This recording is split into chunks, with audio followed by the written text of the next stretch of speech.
Assalamualaikum warahmatullahi wabarakatuh. Hari ini kami akan menjelaskan peradaban Islam di dunia. Perkenalkan, nama saya Lazuardi Raihan Bredi Putra absen 16. Rekan saya Nashiva Setiawati absen 22 dan Zakia Sabrina Ahmad absen 34.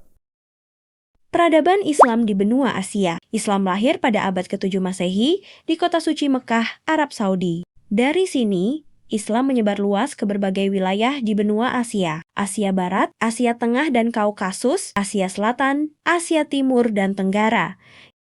Pakistan merupakan salah satu negara di Asia Selatan yang berstatus sebagai republik. Islam dengan populasi muslim mencapai sekitar 97%. Negara yang beribu kota di Islamabad dan menggunakan mata uang rupiah ini memiliki peran penting dalam perkembangan ilmu pengetahuan, filsafat, serta pembentukan berbagai lembaga pengkajian Islam tingkat internasional. Perkembangan ilmu pengetahuan di Pakistan juga didorong oleh kontribusi para tokoh dan ilmuwan muslim populer, antara lain Muhammad Iqbal, Abu A.L. Al-Maududi, M.M. Sharif, C.A. Qadir. Eropa, masuknya Islam ke Eropa terbagi dalam 4 periode utama, yaitu masa kekhalifahan Spanyol 8 Italia Selatan, penyebaran oleh tentara Mongol, ekspansi Turki, Utsmani, serta gelombang imigran muslim pasca Perang Dunia II, Islam di Eropa modern. Perkembangan Islam modern terlihat jelas di Spanyol. Komunitas muslim yang terdiri dari warga lokal dan imigran mendapat kepastian hak melalui kesepakatan 1992. Di Perancis, umat Islam mencakup 17% populasi dan didukung berbagai organisasi keagamaan.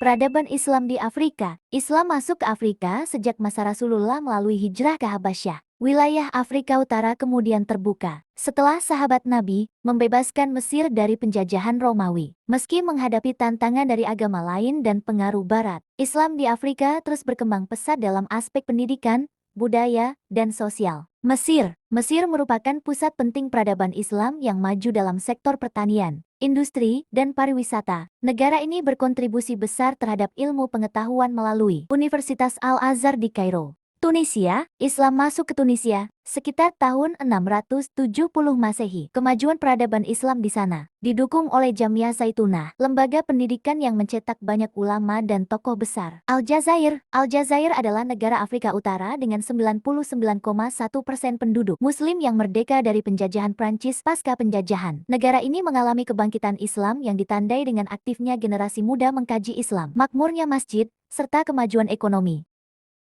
Peradaban Islam di Australia. Islam berkembang di Australia melalui imigran dari Timur Tengah, Asia Selatan, dan Asia Tenggara. Pertumbuhan umat Islam mendorong berdirinya berbagai masjid dan organisasi keagamaan. Peran penting dalam mengordinasi komunitas Muslim ini dipegang oleh Australian Federation of Islamic Councils (AFIC) yang AFIC peran penting dalam mengordinasikan kegiatan umat Islam di Australia, menyelenggarakan pernikahan syariat, mengelola penyembelihan hewan halal, dan memperjuangkan pengakuan hukum keluarga Islam. Selain AFIC, dakwah di kampus aktif digerakkan oleh Australian Students Organization. Peradaban Islam di benua Amerika.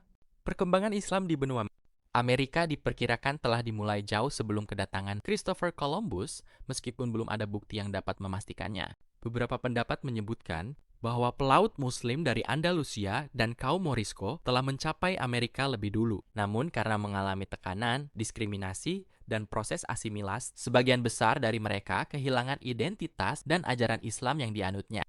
Umat Islam di Amerika berfokus pada 2 kegiatan utama: membangun sarana ibadah dan pendidikan, masjid, sekolah, dan pusat kegiatan Islam sebagai pusat sosial dakwah, serta mendirikan organisasi Islam seperti International Muslim Society pada 1952 berganti nama menjadi Federation of Islamic Associations pada 1954 untuk mempererat persaudaraan dan mempertahankan budaya Islam. Organisasi Black Muslim didirikan oleh Wallace Fard Muhammad pada tahun 1931 di Detroit dan berkembang pesat di bawah kepemimpinan Elijah Muhammad. Organisasi ini sukses menarik tokoh besar seperti Malcolm X dan Muhammad Ali ke dalam Islam, serta aktif menyebarkan dakwah melalui penerbitan media khusus. Jasa utama Elijah Muhammad dalam memimpin Nation of Islam meliputi membangun infrastruktur, mendirikan banyak masjid dan sekolah untuk komunitas, manajemen organisasi, membentuk struktur organisasi Islam yang besar dan teratur, pemberdayaan sosial, meningkatkan martabat, ekonomi, pendidikan, serta kepercayaan diri kaum muslim kulit hitam.